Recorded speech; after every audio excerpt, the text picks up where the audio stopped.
Naroroon nga si Gargan. Nalaman niya kaagad na hindi ako si Saor kaya tinitigan niya ako mapaslang. Hindi ito ang tamang panahon upang lumaban tayo, kaya tayo na! Nasaan ang iyong balintataw? Merong bidaling humarang sa amin at ninakaw ang aking tungkod. Tunay ngang may taksil sa palasyong ito. Punong tabon! Ikaw ba ang taksil na nagtangkang magpapatay sa akin? At nagharang kay Nunong Imaw? Maaring hindi tayo nagkakasundo sa maraming bagay. Ngunit hindi ibig sabihin na gusto kong makitang mawala ka sa iyong trono. Sana nga. Upang hindi kita patawan ng matinding parusa. Tuyurin ninyo ang buong Encantadia at dalhin nyo sa akin si Lucina ngayon din! Hindi kita sasaktan kung sasabihin mo sa amin ang aming hinahanap. Si Miten. Naroon siya sa kastilyo. Pagdiwag siya ng mga sangre. Kailangan itong malaman ng ating Panginoon. Hindi ko mapalalampas ang kalapastanganan at panlilinlang mo sa akin, Flamara. At sa mga kasama mong nagnakaw ng aking makapangyarihang Astor. Basagin mo ang panangganang sa tahanan ng mga sangre. Nasa labas si Gargan. Siya ang may kagagawa ng pagyanig na ito. Kailangan natin si Metena Perena sapagkat may kakayahan na siya na makita ang hinaharap. Nararamdaman ko na tunay nga ang kanyang itinagna. Ang mga kasamahan ni Tera. May masama na namang binabalak si Gargan. Kaya't nararapat lamang na magtungo na tayo ngayon sa mundo ng mga tao. Kung gayon ay tayo na. Handa na rin ako. Hindi kayo aalis nang hindi ako kasama.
Narito na ang mahiwagang balintataw ni Imaw.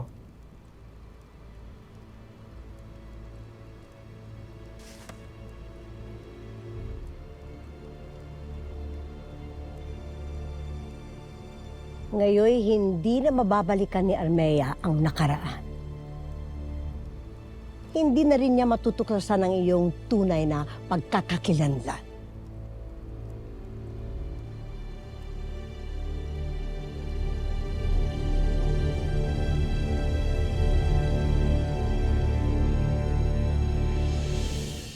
Miniabe, ang mahal na Hara ay nagtungo sa Lireo.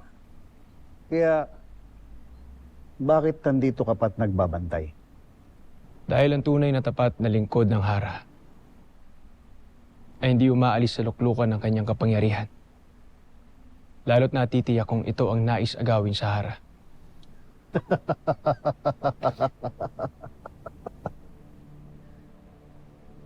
Hindi ka namin kalahi. Kaya wala kang karapatang makialam dito at magbigay ng mga walang saysay na kuro-kuro. Hindi niyo nga ako kalahi. Kaya mas malinaw sa akin kung sino ang maaaring lihim na kaaway ng Hara.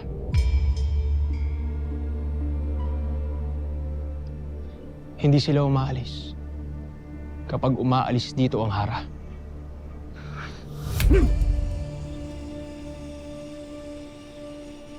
Hindi ka nababagay sa Sapiro. Kinakailangan mo nang bumalik sa tunay mong lupain.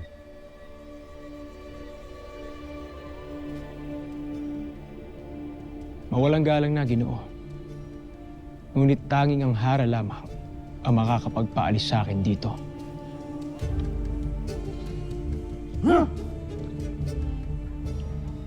Kung tunay kang matapat kay Armea, bakit ka nagalit sa aking mga sinabi?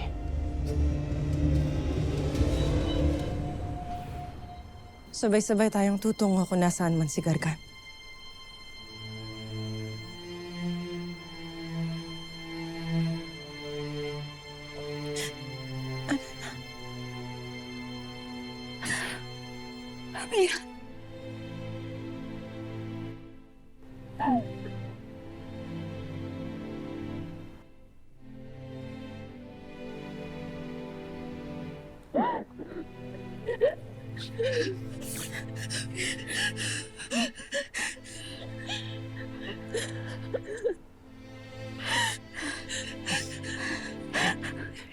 Kaya kaming makita ka muli, Amihan. Kay tagal ka namin hinintay. Tunay nga. Tunay na binigyan mo kami ng pag-asa. Masaya kami sa muli mong pagbabalik, Amihan. Ang saya ko din, aking mga kapatid. Tagal ko kayo nasama makasama muli. Napakalungkot sa Devas. Mag-isa.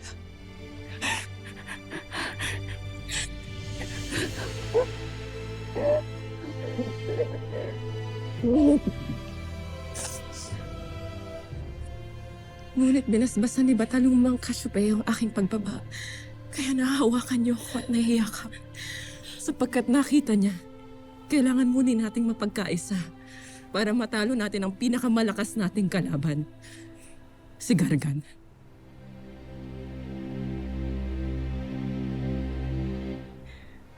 Ang aking anak.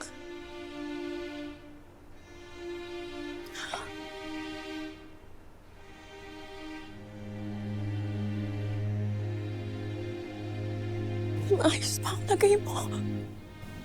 Ayos. Ina. Higit na kami panatag na naririto at magkakasama na kayo muli magkakapatid. Hindi ka nagagalang ko rin makasama ka ulit. Mira. Nasaan ang iyong kapatid? Nasaan si Lira?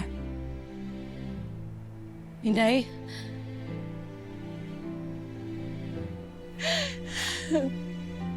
Lira, ano?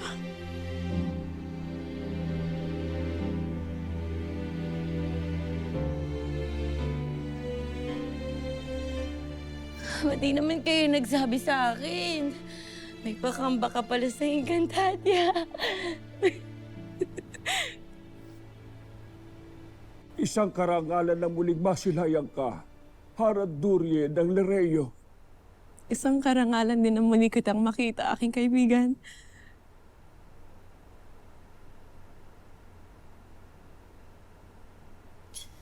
Sandali lang, anak ha. Ngunit, Danaya, bago tayo magtungo doon sa kinaroroonan man ni Gargan,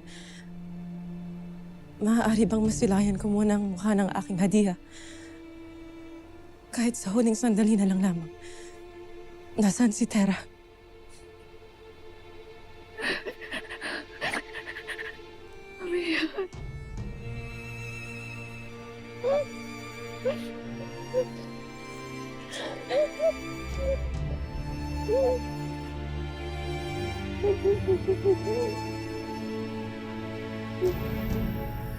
Ipakita mo sa akin mata kung ano ang magaganap sa binabalak ni Danayang pakikipagharap sa itim na bathala.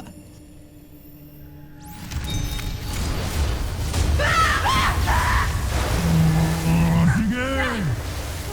Nakasan niyo pa ang kapangyarihan. Basakin niyo ang aking dante.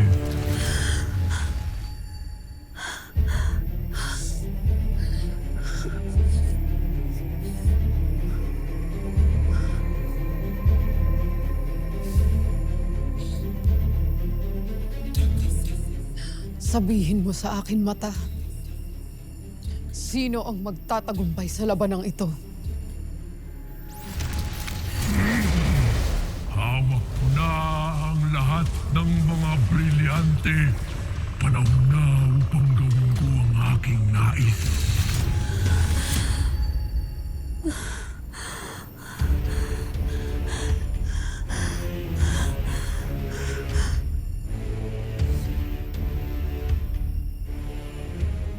Magaganap pa rin ang pangitaing dati kong nakita. Makakarating pa rin dito sa Encantadia si Gargan.